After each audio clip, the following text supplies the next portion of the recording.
Instead of California where the sun so warmly shines, tonight we find the Clampetts in their cabin in the pines. The weather is so cold, hot coffee freezes in the cup, and when the chickens lay their eggs, they lay 'em standing up.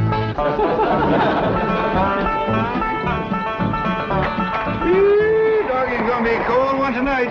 Somebody better get ready to pry that sun up in the morning to get it started. Yeah, sure we'll be glad to get back to that nice warm mansion in Beverly Hills. It ain't no fun sleeping on this cold, hard floor. That's a fact. You think that's bad? You ought to try sharing a room with that wild daughter of yourn. Well, leastways you got a bed. That ain't a bed. That's a nest, a roost, and a den and a hutch all in one. Is them animal friends of Ellie's still coming in at night, Granny? Everything that can get through the window. Why don't you shut the window? 'Cause I can't sleep without fresh air. Especially with that third party in bed with us. What third party? Ellie, can you come out here and bring your friend with you? Yeah, Granny. Don't you worry about it, Granny. I'll chuck it out. Whatever it is, you got to get your sleep. Granny? Your pa wants that polecat. Give it to him. Now, wait a minute. Don't point that thing at me. You don't want to get drove outdoors on a night like this. Well, don't you want him, Pa? I just want to say that Granny'd appreciate it if he'd have this little fella sleep with his own family. All right, I'll go get the others in. Oh, no, outdoors with his family. Otherwise, when we go to California, they might not take him back in. And if a skunk ain't welcome with his own family, he just about ain't got nobody to turn to. All right, I'll put him out the window. Uncle Jed, why can't we go back to Beverly Hills right away? Reckon we can tell him the truth, Granny? I reckon he's big enough. Well, you see, we promised your ma we'd stay here and help her till she gets herself married to Mr. Brewster. Well, how long will that take? Well, it hadn't ought to take long. She's got him boarding in your room now where she can get at him. Pearl told me tonight's the night. She's gonna feed him into a stupor, then set him in the parlor and sing to him until he proposes. It's a powerful combination. Pearl's cooking and singing. Yeah. If he can get got, Pearl will get him. Ain't that a precious picture? Niagara Falls, where the honeymooners go. Understand they're having special winter rates there now. I think I'd better turn in. I've got to get up awfully early. No. You sit down and relax. Jethrine and me's got a special surprise for you. It isn't food, is it? Food for the soul and the spirit. Music. What would you like to hear? Oh, anything you'd like to sing. Well, I'll just pick out something at random. Let's try this, Jeffrey.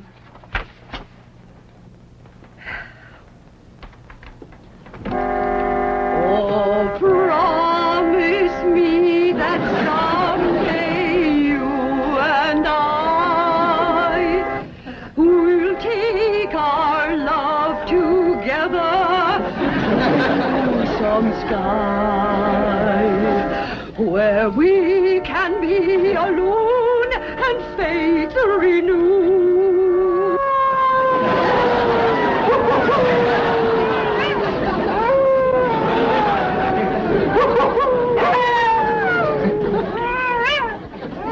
Uncle Jed. Uncle Jed. What's got them wolves so stirred up tonight? Oh, but something sure is setting them off. Clank, can't sleep a wink. Go to the right, Granny. Go to the left, Granny. Them wolves keeping you awake too, Granny? He sure is. Howling goes right through you. It ain't their hollering that's getting me. It's their snoring. Look for yourself. Ellie's got two of them under the bed. Granny, we gotta get that girl back to Beverly Hills. She's going right back to being a wild cougar. What y'all all doing out here? Trying to keep warm. Sure is cold in there without you, Granny. Mind if I join you? I reckon so, if you don't mind a little human company for a change. Uncle Jed, we just gotta get ourselves back to Beverly Hills. We will, Jethro, as soon as your ma gets proper hitched to Mr. Brewster.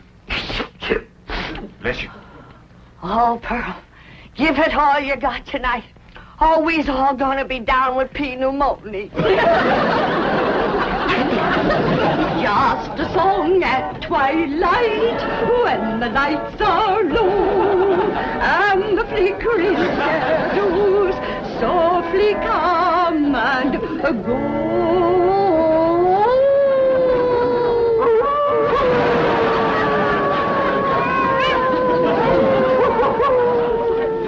Home joys divine, home joys so pure, love ever faithful and love ever sure. Ah, that was a wonderful concert. You both are unusually talented. Thank you. Yes, indeed. That means a lot coming from you. Naturally, folks around here brag on us. In fact, they think we ought to go on a concert tour. Oh, really? Oh, yes. My neighbors is always after me to sing out of town. Well, I can understand that. Mr. Brewster, do you really like music and singing? Well, I used to. I used to sing a lot myself in college musicals, amateur theatricals. Was you on the stage, Mr. Brewster? Oh, yes. After college, I did quite a bit of little theater work, summer stock. Matter of fact, there was a time when I seriously considered the stage as my career.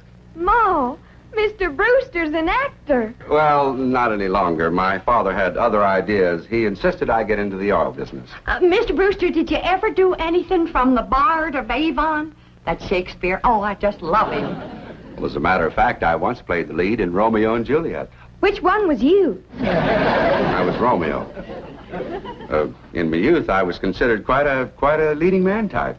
And there were those who thought I had rather a handsome profile. Well, you still got it. And I'll bet you can act to beat the band. Oh, come on. Take off a part for us. Something from Shakespeare. Sit down, Jeffrey. Well, I doubt if I can remember anything. Oh, please, Mr. Brewster. Well, perhaps I can recall something from the balcony scene. Let's see now. How does it go? But soft, what light through yonder window breaks? It is the east, and Juliet is the sun. Arise, fair sun, and kill the envious moon, who is already sick and pale with grief that thou, her maid, art far more fair than she. Go to bed, Jeffrey. I think I'll turn in. Oh, well, please, do some more of them love speeches from Shakespeare. Well, my throat is a little sore. I think I'd better gargle a little warm salt water and go to bed. Well, I can take care of you. That's another one of my specialties. Nursing the sick. Well, it might be the flu bug, and you wouldn't want to catch it. Good night. If his flu bug is as hard to catch as he is, I got nothing to worry about. Jed, have you ever known it to be so cold? Never have, Jethro. Ah, this ain't cold. Your blood is thinned out from living in California. You say this ain't cold, Granny? Look who else is huddled up to the fire. Ellie and her wolves.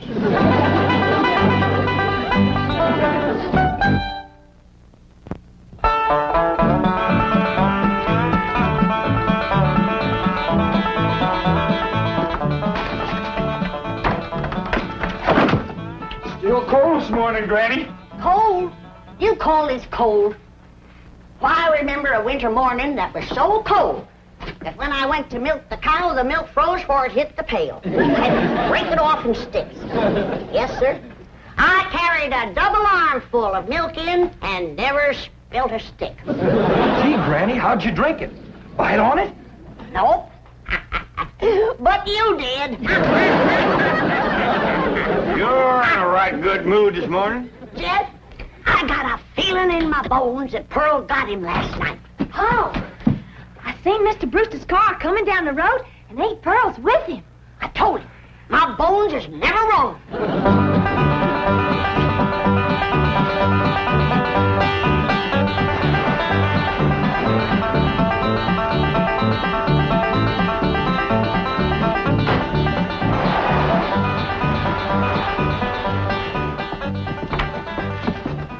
When's the wedding, Hi, Pearl? Ma. Want me to let him charge? Yeah, let's see your ring, Pearl. You want me to carry Mr. Brewster over the threshold for you, Ma? You don't look too happy. She don't sound too happy neither. Oh, all women folk cry when they're about to get married. I didn't get him. Oh. Did you try your best, Pearl? Oh, Granny, I throwed the book at him. Cooking, sewing, singing. I even nursed him through the flu. Got him well in 5 minutes. But he didn't propose. Jed, you go out there and do your duty to your female cousin. Ask that city fella what he'd rather get, married or buried. Now, Granny, I don't hold with getting folks married unless it's willing. Pearl's got enough willing for both of them. If you're going to make a liar out of my bones... Yeah, I'll have a talk with Mr. Brewster. Where'd he go, Pearl? He said he was going to park the car on the warm side of the cabin. But he must have run off. After him, everybody. We'll head him off at the pass and shoot him down like a dog. Now, you hold on. You ain't shooting nobody down. Just simmer down. Why, he didn't run off at all. Except we'll need you, Ellie, to get him back in here. How come? Looks like a couple of your friends are sizing him up for breakfast. Well,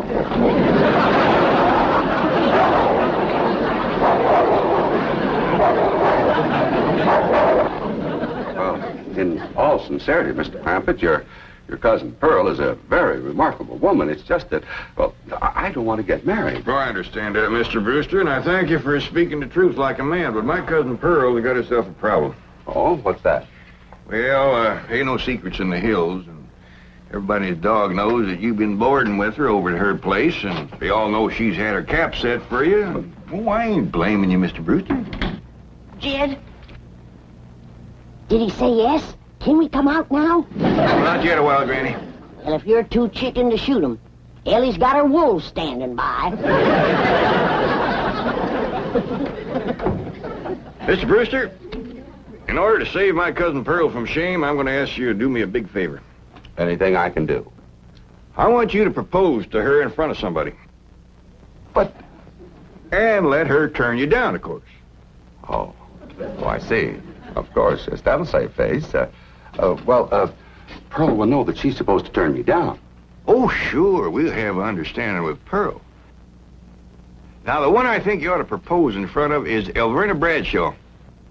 You know, Mr. Clampett, this idea of yours is quite inspired. Oh, just a notion. You see, Elverna is the biggest gossip in the hills. No, really, it's brilliant. It combines drama, pathos, suspense. It has a happy ending. Great third-act curtain. It's real theater. Of course, you'll have to be convincing, so Elverna will... Convincing? Why, I'll give a performance that the people of these hills will remember as long as they live. Well, just so that... When Pearl Bodine turns down my impassioned proposal of marriage, there won't be a dry eye in the house. Elverna, don't cry easy. Oh, well, now, surely you're not going to waste this dramatic scene before just one person. Well, I reckon Elverna's daughter... I've got it. I've got it. The movie house where Pearl plays the piano. You want to propose there? Well, it's perfect. Everybody in town will see it. Well, want to kind of shame you to be turned down in front of all them people? Well, it's just a performance. I've learned one thing in the theater. An actor always gives a better performance in front of a full house. Well, doggies. That sure is nice of you. It's my pleasure, Mr. Clampett. Mrs. Bodine, Granny, come on in. Come on in, everybody. How about it, everybody? I reckon we better let Mr. Brewster tell you what's going to happen. Well, tonight at the movie house, Mrs. Bodine, while the whole town looks on, I'm going to ask you to marry me.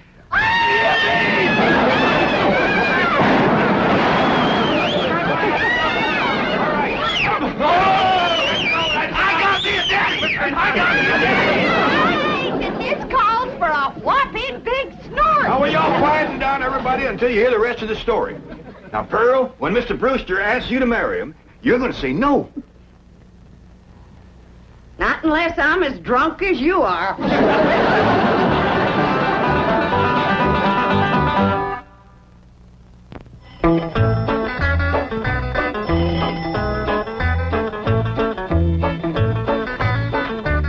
Howdy, Pearl. Evening, Pearl. Evening, Granny. Jethro and I want to head down to the theater to get a fire going in the stove. Where's Jethro, Aunt Pearl? Why, she's in her room getting dressed. Go on in and see her. Granny, what happened to your mink coat? This is it. tonight's kind of special, so I'm wearing the pretty side out. You sure got your pretty side out tonight, Pearl? Oh, I tell you, Jed, I'm as nervous as if I was going to get a real honest-to-goodness proposal. And it would be real if your cousin Jed would do his duty and hold a shotgun on that fella, Brewster. Now, ladies, let's settle for what we got. This way, Pearl can come to California without nobody saying she left town in disgrace. Good evening. Good evening. Ain't you dressed up? That boiled shirt makes your face look kind of dark. Well, as a matter of fact, I'm wearing a little theatrical makeup. Mrs. Bodine, how would you like some pancake on your face? How'd you like some sweet potato pie on yours? Fetch me some hot possum grease, Pearl, and I'll fling it on. Now, ladies, you misunderstood me. Pancake is a type of makeup we use in the theater. An actor, like myself, would feel positively undressed without it. I thought you was oil man. Well, that's my business. But at heart, I shall always be an actor. Say now, speaking of acting, you two got it figured out what you want to say? Oh, yeah, we rehearsed 12 times. Mr. Brewster will be sitting on the front row, and when the picture's over, he'll jump up and he's... Excuse me. I've been thinking about that. I believe it would be more effective if I made an entrance. Entrance? Yes, I'll come down the aisle. Oh, all right. And then Mr. Brewster's going to say, Mrs. Bodine, don't go to California with your cousin Jed. Stay here and be my wife. I've been thinking about that, too. After a big entrance down the aisle, that's going to seem like a pretty flat opening speech. Well, you just say what you want to say. All I got to say is, no, I won't marry you. If that's Homer Winch, I'm going to hit him right in the head.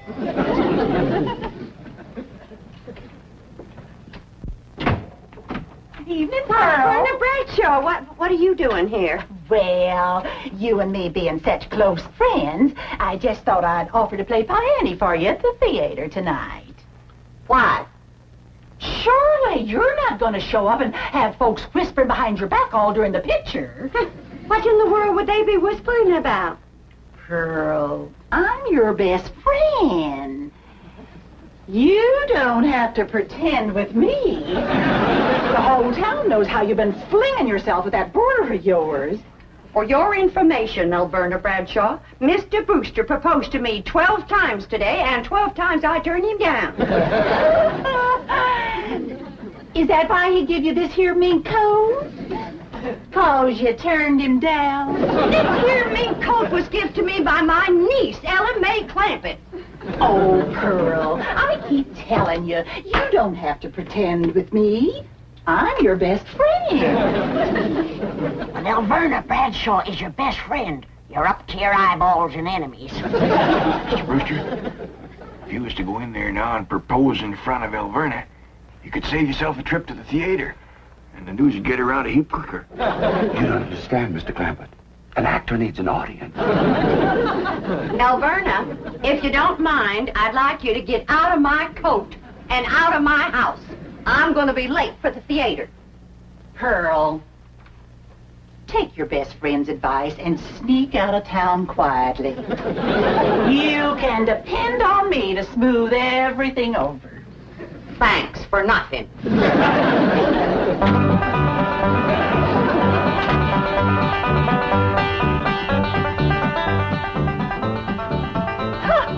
Farewell performance is right. I reckon she'll sneak out of town in a hurry if she ain't already snuck. Mind you, Pearl's my best friend, and I ain't one to talk, but...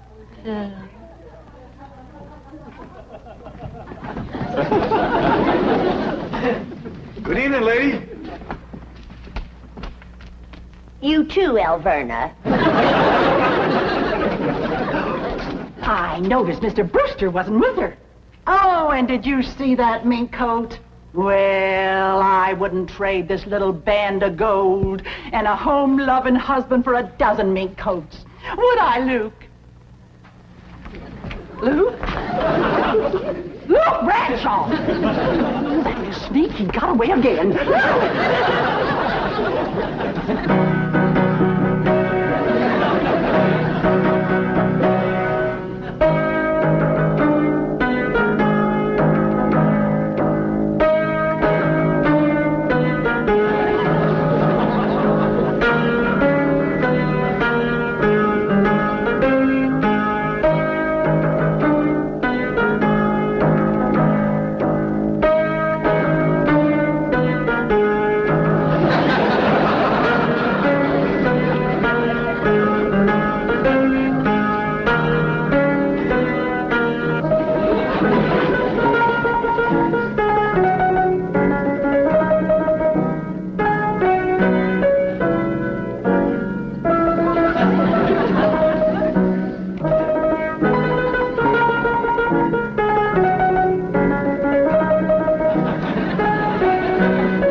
Mrs. Bodine, I just saw that poster out front.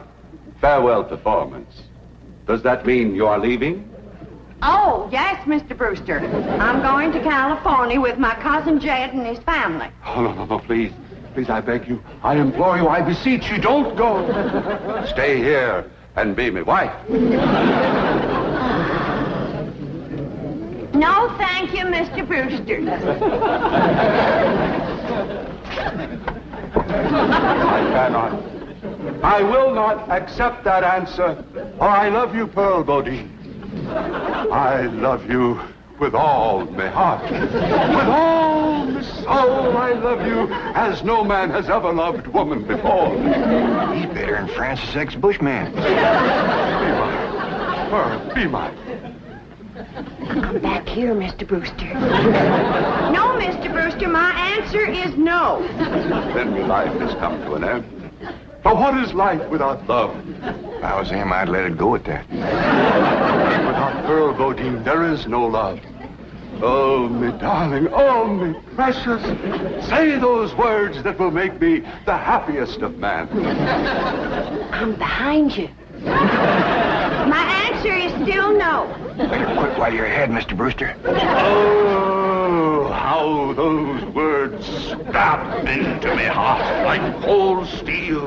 And only you, Pearl Bodine, can heal the mortal wound.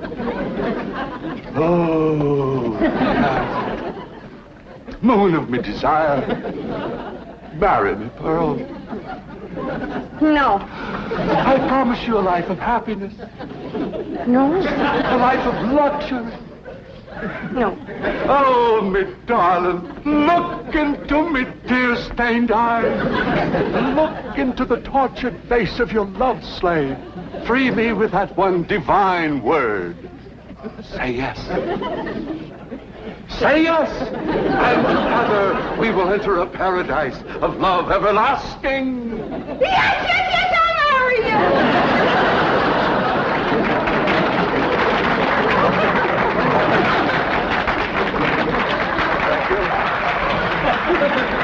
Thank you very much. Did you say yes? You haven't said yes. I was ready myself.